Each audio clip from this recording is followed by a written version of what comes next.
एक दिन कुलदीप यादव जब अपने घर में बैठे हुए चाय पी रहे होते हैं, अचानक उनको गोली चलने की बहुत तेज आवाज़ सुनाई देती है। और वो सोचते हैं यार ये आवाज़ कहाँ से आई है। उसको प्रतीत होता है कि ये ऊपरी वाली जो मंजिल है उसमें से आ रही है।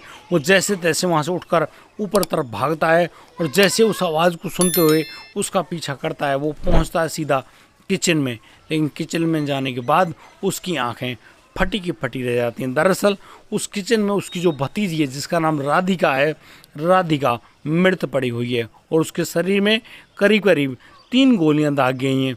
और इन पूरी काम को करने वाला कोई और नहीं, उसी राधिका का पिता दीपक है। वह जो दीपक है वहीं बैठा हुआ है फ्रिज के पास और बहुत ही बुरी तरह से रो रहा है, डकरा रहा है। अब जो कुलदीप है वो उस लड़की राधिका को अपनी गोद में भरते हैं, उठाकर अपने भतीजे पीयूष को आवाज़ लगाते हैं और बस नीचे की तरफ भागते हैं। उधर जो पीयूष है वो भी आता है, हालात को देखता है। अब वो लोग जाते हैं, सीधा गाड़ी स्टार्ट करते हैं, गाड़ी में डालकर उस लड़की को जैसे ही हॉस्पिटल पहुंचने वाले होते हैं वो पाते हैं कि उनकी जो लड़की है, जो उनकी भतीजी है, उनके हाथों में दम तोड़ चुकी है। अब तो उस लड़की को हॉस्पिटल भी ले जाया जाता है। वहाँ पर डॉक्टर्स उस लड़की का चेकअप वगैरह करते हैं तो वो लोग भी उस लड़की राधिका को मृत घोषित कर देते हैं। यानी कि कितना बड़ा शौक। अब ये पूरा मामला बड़ा भयंकर। वो लोग जैसे तैसे उस लड़की को अपने घर तो लाते हैं, लेकिन घर आते आते वो पाते हैं कि उनका घर तो एक पुलिस छावनी में तब्दील हो गया है। यानी कि पुलिस अब वहाँ पर आ गई है। वो लोग जैसे घर के तरफ जा रहे होते हैं वो देखते हैं कि उनके भाई दीपक यादव को पुलिस पकड़ कर ले जा रही है। आखिर एक पिता ने अपनी बेटी की क्यों जान ली। और दोस्तों मैं आपको बता दूं, ये जो राधिका है ना, ये कोई ऐसी आम लड़की नहीं, टेनिस की बहुत बढ़िया खिलाड़ी है। और तो और जो इंटरनेशनल टेनिस जो रैंकिंग है उसमें 1792 नंबर की खिलाड़ी है। यानी कि 9 ने अच्छी तरह से सानिया मिर्जा तक के साथ एक युगल मैच भी खेल चुकी है। लेकिन आखिर उसके पिता ने अपनी बेटी के साथ ऐसा कदम क्यों उठाया, आइए जानते हैं पूरे मामले को। नमस्कार, आदाब, सत श्री अकाल दोस्तों, स्वागत है आपका हमारे यूट्यूब चैनल किस्से क्राइम के। और दोस्तों मैं उम्मीद करता हूँ आप सब लोग बढ़िया होंगे, बेहतरीन होंगे, अपना और अपने परिवार का बखूबी ख्याल रख रहे होंगे। दोस्तों आज का बेहद ही हैरान करने वाला मामला सामने आया है गुरुग्राम हरियाणा से। दोस्तों गुरुग्राम में जो सेक्टर 57 है वहाँ पर एक मतलब पॉश एरिया, उस पॉश एरिया में ये जो दीपक यादव हैं ये अपने परिवार के साथ रहा करते हैं। उनके घर में एक बेटी है राधिका और एक बेटा है पीयूष। उनकी पत्नी वहाँ पर है। लेकिन जो कुलदीप यादव ने जो वहाँ पूरा हालात देखा, उसके बाद जब वह अपनी भतीजी को लेकर जब वो घायल हो जाती है, उसको लेकर जब हॉस्पिटल जाते हैं पूरा मामला तो उसके समझ में आ गया कि भाई क्या मामला हुआ है। लेकिन ये क्यों हुआ, अब यहाँ पर जो क्वेश्चन मार्क लग रहा है ना, क्यों हुआ, ये बड़ी बात है। आखिर एक पिता ने अपनी बेटी के ऊपर गोली दागी, वो भी एक नहीं, 2 नहीं, 3 गोलियां। यानी कि उसने जो ये अटैक किया है तो मारने के लिए ही किया ना, लेकिन क्यों।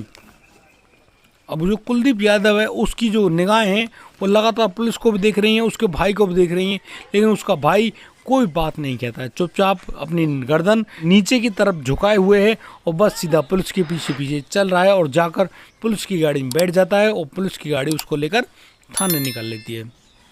अब ये जो मामला है भैया पूरे घर में हाहाकार समझ गया, यादव परिवार में सब लोग शोक में डूब गए और जो भी इस घटना को सुनता है और मीडिया वगैरह तांता लग गया भैया। अब यहाँ जो पुलिस है उस घर में एंट्री नहीं करने दे, जो मौका वारदात की जो पूरी स्थिति उसको लॉक कर दिया तो भाई वहाँ पर किसी की एंट्री नहीं है। अब ये सब तो हो गया। कुलदीप जब अपनी भाभी से पूछने की कोशिश करते हैं तो उनकी जो भाभी है उनसे साफ मना कर दिया कि देवर जी उनको कोई बात नहीं मालूम। आखिर दीपक ने अपने बेटी पर ऐसा काम क्यों कराया ये भी मालूम नहीं है। लेकिन कहते हैं कि कुछ बातें छुप नहीं पाती हैं। मैं आपको एक बात बता दूं, ये जो लड़की है, लड़की पिछले 2 साल से टेनिस नहीं खेल रही है।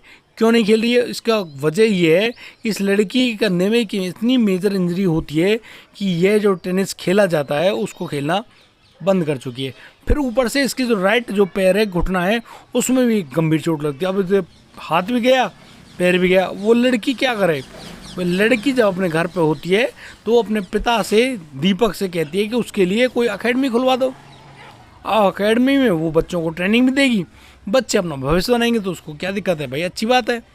यहाँ पर जो दीपक है जो कि अपनी बेटी से बहुत ज़्यादा प्यार करते हैं और वो बेटी की बात को कैसे नकार देते हैं, वो अपनी बेटी के लिए एक अच्छी सी जगह खरीदते हैं। ये जो दीपक है ना, मैं आपको इसके बारे में बता दूँ, ये गुड़गांव का बड़ा बिल्डर है, नए नए बढ़िया मकान बनाता है, बढ़िया शोरूम बनाए हैं, इसकी अपनी जगह है, पैसे वाले फर्म है, उनको किराया वगैरह देते हैं, अच्छा पैसा आता है, सारी बातें नॉर्मल है, उसको पैसे की कोई कमी नहीं।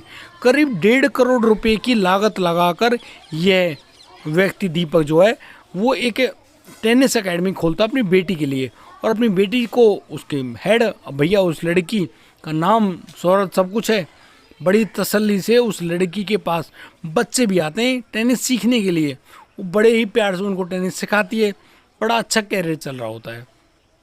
बस इतनी सी बात थी। उधर जो ये लड़की है एक बार अपने आप को नेम फेम जानने के लिए एक एल्बम शूट करती है, उस एल्बम में एक लड़के के साथ भी होती है।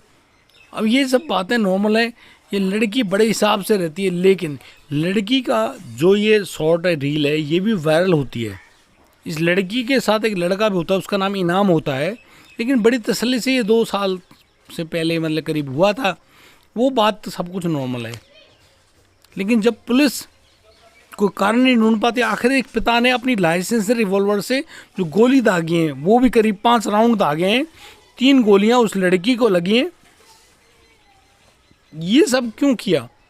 तो यहाँ जब उस दीपक यादव से पुलिस पूछताछ करती है, पुलिस ने जो पूरी कहानी बताई है अपनी तरफ से, उसमें तो सिर्फ एक ही बात निकल कर आई है कि दीपक यादव बताते हैं कि ये जो लड़की है, इस लड़की की वजह से उसको समाज में बहुत सारे ऐसे ताने सुनने पड़ रहे थे कि लोग अक्सर उसको कहते हैं कि तू तो बेटी की कमाई खाता है, तेरी बेटी तो बहुत बढ़िया कमाती है, तू तो अपनी बेटी की कमाई खा रहा है। अब ऐसा समाज में कोई कहेगा? इस बात पर थोड़ा सा दिमाग लगाइए। क्या कोई पूछेगा आपको कि आप कैसी कमाई खाते हैं? यहाँ दीपक बताते हैं पुलिस को कि वो जब भी दूध वगैरह लेने के लिए उस कॉलोनी से निकल कर जाते हैं, जो ग्रामीण सा भी एरिया है गुड़गांव का सेक्टर 57, वहाँ पॉश एरिया भी अच्छे मकान बने हैं, थोड़ा ग्रामीण सा भी एरिया है, लोग अपने घरों के बाहर बैठे होते हैं, पंचायत रूप हो या फिर भाई उनका हुक्का पीना हो। अब उन्हीं दौरान उससे कुछ ऐसी बातें सुनने को मिलती हैं कि लोग अक्सर उसको ताने देना शुरू कर देते हैं कि तू तो अपनी बेटी की कमाई खाता है, तेरे बस की खुद कमाना नहीं है। और इसी बात से त्रस्त होकर वह अपनी बेटी के ऊपर उन गोलियों से हमला कर देता है। अब इस बात को जो पुलिस है वो तो भाई जो बयान मिले हैं वो तो ले रहे हैं, लेकिन अभी पुलिस के दिमाग में भी और मीडिया के दिमाग में भी और शायद आप लोगों के दिमाग में भी ये प्रश्न ज़रूर उठ रहा होगा कि ये तो बड़ी सामान्य सी बात है, इस बात के लिए कोई पिता अपनी बेटी की जान नहीं ले सकता। अरे जब ये सवाल उठने ही थे तो ये सवाल तो तब भी उठ सकते थे जब वो लड़की उस टेनिस के मैचों में जाया करती, मिनी स्कर्ट पहना करती। भाई हाँ बड़ी तो दिखती है, क्या लोगों ने तब नहीं कहा होगा इस पिता से? भाई तब भी तो कोई प्रश्न उठा होगा, तभी तो ये लोग ऐसे कह सकते हैं। लेकिन लोगों को इन बातों से कुछ लेना देना है? अगर आप बेटी का समर्थन करते हैं, उसको खुश देखना चाहते हैं, उसके सपनों को पूरा करें, तो फिर आप अपनी बेटी के सपने को पूरा करो ना। आपको दुनिया से क्या मतलब है? और भाई कुछ तो लोग कहेंगे, लोगों का काम है कहना। आप लोग इस बात के बारे में ज़्यादा विचार क्यों करते हैं कि कोई क्या कहेगा? लेकिन मैं आपको बता दूं, जिस समाज में हम रहते हैं या जिस समाज में आप लोग भी रहते हैं, वहाँ पर एक बहुत बड़ा डर कायम हो जाता है लोगों के बीच में कि यदि उन्होंने कोई भी काम किया तो लोग क्या कहेंगे। सबसे बड़ा प्रश्न होता है उनके दिमाग में कि लोग इस पूरे मामले में क्या प्रतिक्रिया देंगे। अब ये जो दीपक ने बात बताई है, क्या ये सही है, क्या ये गलत है? क्योंकि अब तो पुलिस ने उस दीपक का रिमांड भी मांगा है कोर्ट से, और रिमांड पे ले भी लिया है, उससे और भी ज़्यादा पूछताछ की जाएगी। लेकिन यहाँ पर ये बातें कुछ ऐसी खास हैं कि जो उस राधिका की जो माँ है, जिस समय ये गोली चली, ये कांड हुआ, उस समय ये जो राधिका है ये तो किचन में खाना बना रही होती है, इसका पिता पीछे से आकर इसकी पीठ पर 3 गोलियां दाग देता है। लेकिन उसकी माँ कहाँ थी? नीचे थी, ऊपर थी या सेम फ्लोर में थी? ये तो किसी को मालूम नहीं है। ना ही यहाँ पर राधिका की माँ कोई सवाल जवाब कर रही है। उसने मीडिया को साफ साफ मना कर दिया कि वो कुछ भी नहीं कहेगी। अब मीडिया के हाथ भी खाली हैं, सिर्फ कयास लगाए जा रहे हैं। ये बात भी कही जा रही है कि जो वो वीडियो शूट हुआ था उसमें जो वो लड़का, इनाम नाम का जो लड़का है, उसके साथ इस लड़की के कुछ संबंध भी बताए जा रहे हैं। अब ये बात सही है या गलत है, इसके बारे में मैं अभी पुष्टि नहीं करता हूँ, क्योंकि ये बात ओपन हुई ही नहीं है। इसलिए ये मेरी कोई अपनी पर्टिकुलर बात नहीं है, लेकिन मीडिया में बहुत सारी बातें ऐसी फैल रखी हैं कि उस लड़की के बारे में या और भी जो संबंध है, ये लड़की नहीं आ रही है पिछले कुछ महीनों से उस एकेडमी में, वो दूसरी एकेडमी में जाना शुरू कर दिया उसने, क्या कुछ इस प्रकार की बातें हैं, या फिर वो जो लड़की अपने माता पिता की बात नहीं मानती है, या फिर कुछ इस तरह की बातें हो सकती हैं। यहाँ अभी तक बातों का जो कयास लगाया जा रहा है वो तो बहुत सारे लगाए जा रहे हैं, लेकिन मैं यहाँ पर अपने शब्दों से किसी की बहन बेटी को किसी भी प्रकार से दोष नहीं लगा रहा हूँ। अगर मेरी बातों से किसी को तकलीफ हुई हो तो मैं माफ़ी चाहता हूँ, लेकिन कोई ना कोई बात तो गंभीर रही होगी।